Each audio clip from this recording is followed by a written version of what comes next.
Hello students.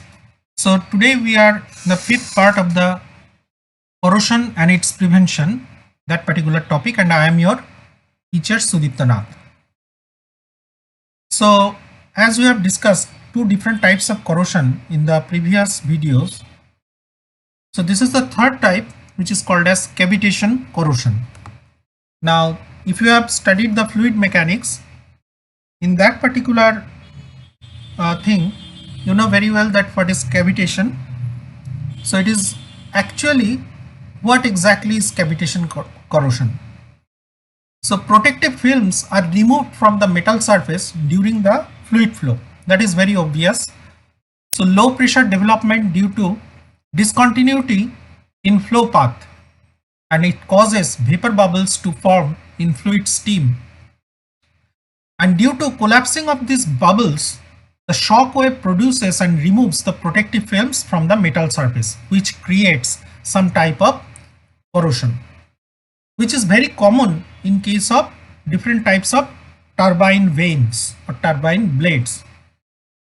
And in reaction turbine, specifically Francis turbine and Kaplan turbine, within the draft tube, where low pressure region and high pressure regions are developed, this type of cavitation corrosion is very common.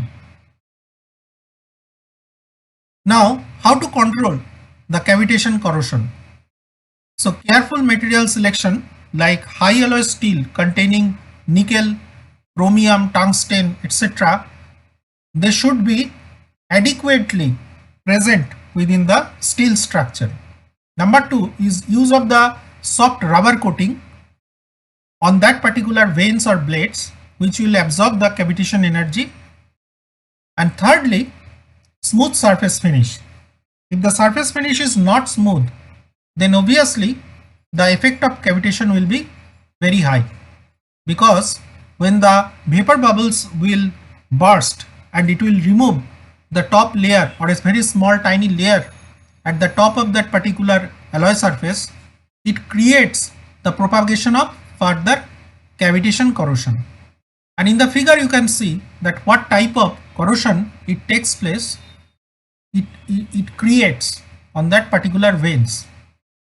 Note one thing, that the type of corrosion is more towards the hub, that is towards center, and the effect is less towards the edges.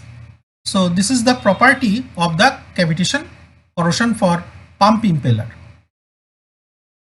Number 4, or the fourth type of corrosion, is hydrogen embrittlement.